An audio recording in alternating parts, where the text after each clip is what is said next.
friends, I am Arpit and I am here with today's analysis. Today is 25th of March and we will be dealing with two very important topics which are in news. The first is delimitation. Delimitation is an activity which is undertaken by the central government for redrawing the boundaries of constituencies for the national level elections and the state level elections. Why redrawing is done? It is done because we want to adjust the growing population so that every constituency is equitably represented. Now, the southern states in India are raising a lot of concerns against the upcoming delimitation I would say exercise in the country, because they feel that they have undertaken all the positive measures for family planning, education awareness, due to which population growth rate has been slow in those states, and now they will be punished by delimitations because less number of seats will be allocated to such states where rise in population is less. Whereas those states who did not follow the, I would say, family planning norms and all, where population growth rate is high, they are going to enjoy increased number of seats. That is the discrepancy which the southern states are having. Second topic is CJI forms 3-member committee for deeper probe into Justice Varma. Justice Varma, a judge of the Delhi High Court, unfortunately his house got fire, and what was visible or what was unearthed after that was, I would say, a lot of concern. That was, a room where cash was piled up, and that cash was also burnt. Now, where did that huge amount of cash come from to a judge? Obviously, some irregularities are there, and that is why this probe has been ordered. But in today's newspaper, the headline says that CJI Varma has been transferred by the collegium. That is the step taken by the collegium, and the transfer is the only punishment being given to a judge. So, is it fair or unfair? It is for the time to decide, and obviously we as citizens can raise our voices as part of freedom of speech and expression. MCQs based on these two topics we will be covering and discuss the answers to the MCQs of yesterday. Now, the first topic, delimitation. What is delimitation? It is a process of redrawing constituency boundaries based on population data carried out after each census. Now, when we got independence, at that time the ratio which was adopted was 10 lakh people per representative, per MP, means each MP in the Lok Sabha was representing 10 lakh people, means a constituency was of 10 lakh people. But with time the population rose, and the number of seats also increased. 1951 census happened. After that the first delimitation commission sat, number of seats increased because of the increased population. We had to maintain that figure of 1:10 lakh. 1961 census happened, the second delimitation commission, and again rise in number of seats. 1971, the third delimitation commission, again rise in number of seats. But after that, the southern states then also started saying that we are following the family planning norms, we are limiting the growth of population, we are doing some good sustainable work for the country, and we are being punished for that by getting less number of seats, and those states which are not following the family planning norms, where population growth is unsustainable, they are getting rewarded with increased number of seats. Due to which in 1976 a Constitutional Amendment Act was passed, and according to that act the number of seats were frozen till 2001. After the 2001 census, again the delimitation commission sat, but that was the fourth delimitation commission, and that delimitation commission did not increase the number of seats, but it adjusted the boundaries of the constitution so that evenness is there, or equality kind of is achieved among the constituencies. Overall number of seats were not increased, and overall number of seats does not have to be increased till the year 2026. 2026 is knocking on our doors, next year it is, and we have a new parliament also where there are increased number of seats. So we have to do that. We also have to give women reservation, but that reservation will be given only and only after the increased number of seats, and increased number of seats will happen after the delimitation commission is formed, and the Delimitation Commission will be formed only after census is conducted. So that chain of events have to follow, then only this increased number of seats with 1/3 of the seats being reserved for women will be visible. But yes, this delimitation is becoming a problem for the southern states as of now. Why? We will see. The role of Delimitation Commission. A Delimitation Commission is formed. It is a 3-member body set up by an act of the Parliament. Its orders have the force of a law and cannot be challenged in any court. But in 2024, a judgment came in which the Supreme Court said that if the decisions taken by the Delimitation Commissions are arbitrary, unfair, then they are subject to judicial review. It includes 2 Supreme Court or High Court judges, one as chairman and the Chief Election Commissioner as a member. So these 3 members are there, part of this Delimitation Commission. Powers of the Delimitation Commission. Its orders are presented to the Lok Sabha and state assemblies, but they cannot be changed. They can only be debated upon, they cannot be changed. Commission has the powers of a civil court. It has been set up 4 times till now: 1952, 63, 1973 and 2002. Rationale behind delimitation. States are divided into constituencies so that population to seat ratio, this population to seat ratio was 10 lakh to 1 at the time of independence. It remains throughout the state. This process ensures uniform representation in different states and constituencies within the same state. Constitutional provisions related to delimitation. Article 82 provides for the readjustment of Lok Sabha seats based on population after each census. Article 170 covers the composition of legislative assemblies, like for Article 82 is for central constituencies, Article 170 is for state constituencies. Related amendments to this particular act: 1976 42nd Amendment froze the number of seats until the 2001 census. 84th Amendment Act in 2001 extended the freeze on number of seats for another 25 years till 2026. 87th Amendment Act in 2003 allowed delimitation based on the 2001 census without changing the number of seats or constituencies, because the number of seats have been frozen till 2026. So the number of seats did not change, but yes, political boundaries were readjusted in such a manner that uniformity is maintained within the state. Judicial review. In the Kishore Chandra Chagan Lal Rathod case of 2024, Supreme Court ruled that Delimitation Commission's orders could be reviewed if found to be arbitrary or in violation of the constitutional principles. In this case, the actions of the Delimitation Commissions can be reviewed. Article 329 prevents the courts from questioning laws related to delimitation or seat allotment. You cannot question that. 31st Amendment of 1973 states with the population under 6 million were excluded from the population based delimitation exercise. So that also has happened. Now, delimitation's impact on southern India. They are not happy with the upcoming delimitation. Now, the CM of Kerala, Mr.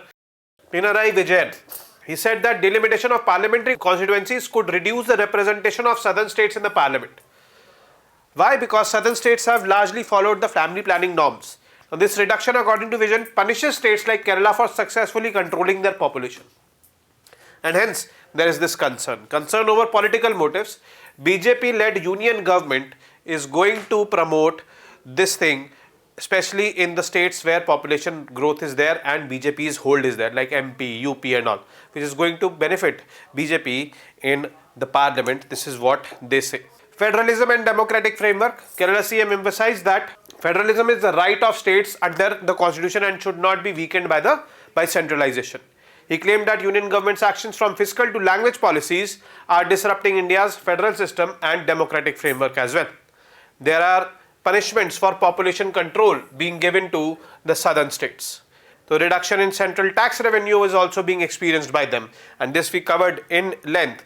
Means Kerala is saying that earlier we were awarded 3.875%, now 1.925% tax allocation is coming to us. So that is what is concerning Kerala, and these are concerns other than Delimitation Commission which is coming up for Kerala. Financial and political consequences. Reduction in parliamentary representation could lead to loss of political voice and a further drop in states' share of national funds. This would create an unfair situation where Kerala and other southern states lose both financial support and political representation. So there is united opposition against this delimitation. Tamil Nadu, Andhra Pradesh, Telangana, Karnataka, Odisha, West Bengal, Punjab, they are not wanting this. Centralization of power is going to happen. This is what these states believe. Centralization means BJP would centralize more power.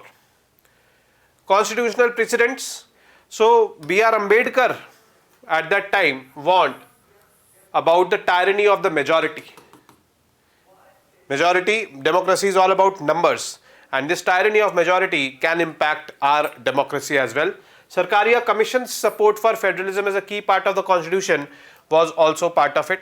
Ignoring these principles would be like bringing back the old colonial system in the country. Cultural and linguistic diversity also takes an impact. Pinarayi highlighted that India's strength lies in cultural and linguistic diversity. If delimitation happens, then the representation of the southern states will reduce, thereby hampering the diversity, the degree of diversity in the Indian Parliament. He gave examples of successful state-led programs like Kerala's Kudumbashree and Tamil Nadu's midday meal scheme, which became models for the whole country.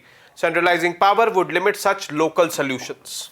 Call for consensus and clarity. Obviously, the CM is calling that there should be consensus, there should be clarity, and there should be reasonable, I would say, terms and conditions for delimitation. And Joint Action Committee has also been formed, and this Joint Action Committee will ensure that democratic and federal values are respected. So this is what is to be done. Now, concerns about the upcoming delimitation. What are the concerns? This largely you might have known, but yes, let's take them in a formal way. Fear of losing representation. The southern states have this fear of losing representation. Kerala may see no increase in seats. Tamil Nadu only 26% increase, while UP and MP could see 79% increase in seats. So there is increased number of seats that is going to happen in the new parliament. So from that increased number of seats, who is going to take, or which state is going to take how many seats? This is the major concern. Concerns over gerrymandering. Gerrymandering is a term which you should know the meaning of this. Gerrymandering simply means redrawing or drawing of political boundaries in such a way that it benefits someone. So that is what gerrymandering says. So southern states fear gerrymandering, the manipulation of constituency boundaries to unfairly benefit one party or group, leading to unfair representation. The similar kind of situation happened in Nepal also, when political boundaries were being drawn in 2015, and that became the basis of the Madhesya controversy which unfolded then. Then there are threats to federalism. Delimitation could increase the fiscal burden on southern states, as more seats for northern states may lead to higher central allocations per representative. This could lead to less political representation for southern states, making them more likely to accept policies and they view as unfair. Discouragement to good governance. Southern states that have successfully controlled their population may face fewer seats, while states with higher fertility rates may benefit. And this could discourage good governance and undermine policies that promote population control. So this is what is there. North-South division. In northern states, the population control is not that great, but in southern states, there is great. That is why the southern states have come together on this front. Skewed resource allocation will be there. The southern states are also claiming that, central funds for welfare schemes and all, they have been reduced. CMs of Kerala and Tamil Nadu were on the streets for this a few months ago. Weakening regional parties. Regional parties will weaken because their representation will reduce, and that is not a good sign for the vibrancy of our democracy, and that is also not a good sign for the vibrant federal structure of the country. So that all needs to be taken care of. Now coming on to the second topic, that is CGI forms 3-member committee for deeper probe into Justice Varma. So Justice Varma, a High Court judge, there was fire in his house, and unfortunately, when the fire team was there, they entered a room which was a room of cash, and cash was also burned. So that was basically karma in its own way responding. Now the thing is that the executive or the legislature has limited powers in such scenarios. Judiciary has extensive powers over here. And judiciary says that this is what I would say insulation of judiciary is from the executive and legislature, and this is the basic feature of our constitution, that judiciary should be insulated from them. But in these cases, this insulation acts negatively. But yes, insulation is there, and that is why CJI is only probing this, means the judiciary, members of judiciary will only do the probing, and punishment and all will be given by the judiciary only. CJI forms 3-member committee for deeper probe into Justice Varma. So, Mr. Sanjeev Khanna has formed 3-member committee to probe allegations against Justice Yashwant Varma, a senior judge of the Delhi High Court, and allegations involve a huge amount of cash being found at Justice Varma's official residence during a blaze. The committee members are Sheel Nagu, Chief Justice of Punjab and Haryana, G.S. Sandhavalia, Chief Justice of Himachal Pradesh, and Anu Sivaraman, Judge of Karnataka High Court.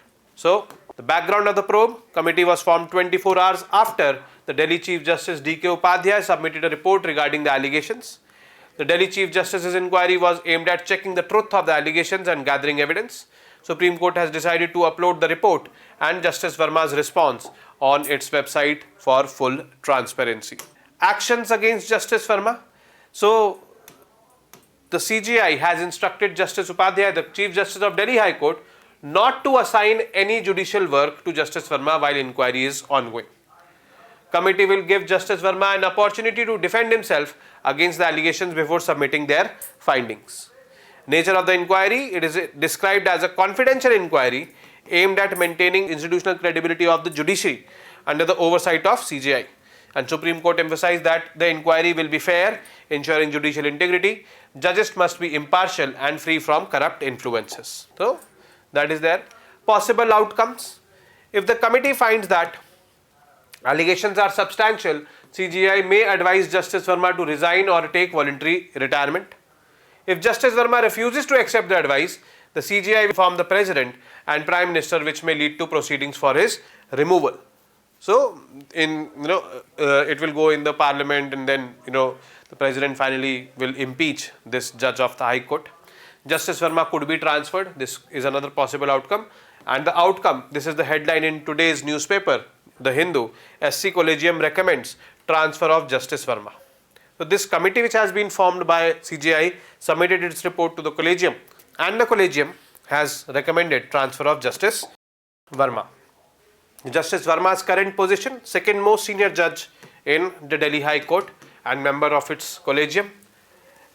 Supreme Court had earlier proposed transferring Justice Varma to the Allahabad High Court, where he would be lower in seniority and out of the Collegium there. The transfer proposal was met with objections from Allahabad High Court Bar Association. So, the move to transfer the Delhi judge to Allahabad High Court comes as inquiry into allegations of burnt currency is set to commence. Judge is likely to be excluded from judicial work in the new post. He will be going to Allahabad, but he will not be part of any judicial work until that committee, which has been formed by the CJI for probing this particular issue, will submit its report. Now, the collegium system. What is the collegium system? Collegium system is a method for appointing and transferring judges to the Supreme Court and High Courts. It is not established by an act of Parliament, but has evolved through Supreme Court judgments. 3 judges case, first judge's case, second judge's case, third judge's case over the years. What is the composition of the collegium? For Supreme Court appointments, collegium consists of CJI and 4 senior most judges of the Supreme Court. For High Court appointments, High Court collegium, Chief Justice of the High Court and 2 senior most judges of the High Court are also there. Supreme Court collegium, CJI and 2 senior most Supreme Court judges are also there in High Court collegiums. So, Justice Varma was part of the High Court collegium, but cash was found burnt, and that is why problems arose. Now, coming on to the MCQs based on these 2 topics. First, consider the following dignitaries and choose which one is not part of the Delimitation Commission. First is High Court Judge, Supreme Court Judge, ECI officials, or all of the above mentioned can be part of the commission. Second, how many times has the Delimitation Commission been set up? This is a question which was asked in 2024 prelims also. 1 time, 2 times, 3 times, 4 times. Which of these are correct facts about Delimitation Commission? It is mentioned in the constitution. The decisions are not justiciable in any case. Only one, only two, both one and two, neither one nor two. Fourth question, consider the following statements with respect to the collegium system and mark the correct one. Collegium system is a method for appointing and transferring judges. It has been mentioned in the constitution. Only one, only two, both one and two, neither one nor two.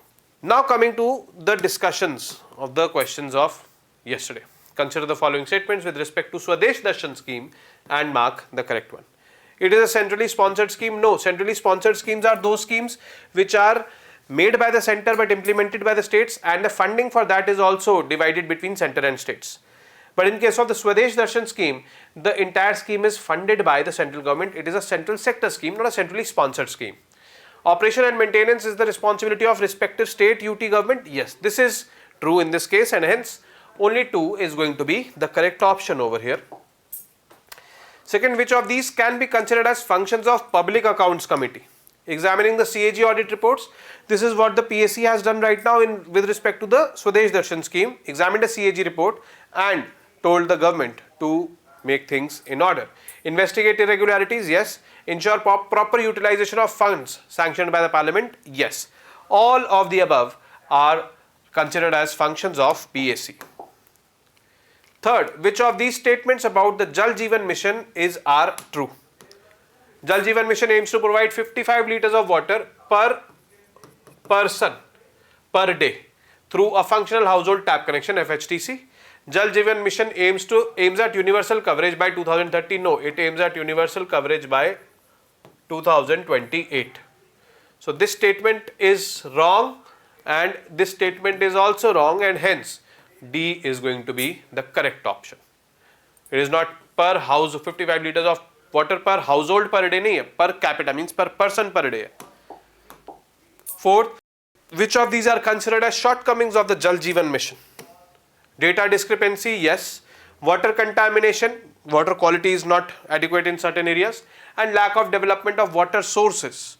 So all the three are there, and hence D is going to be the correct option of this particular question. And last question, which platform supports infrastructure monitoring for various development schemes such as MG Narega and Pradhan Mantri Krishi Sinchay Yojana? It was a direct question, a factual question. It is the Bhuvan portal or platform, which is the correct option over here. Now with this, we come to an end of today's session. I will be seeing you tomorrow now with more such informative news pieces. Till then, you guys very well know what to do. Keep studying, keep reading, keep writing, and most importantly, keep revising. Namaste, Jai Hind.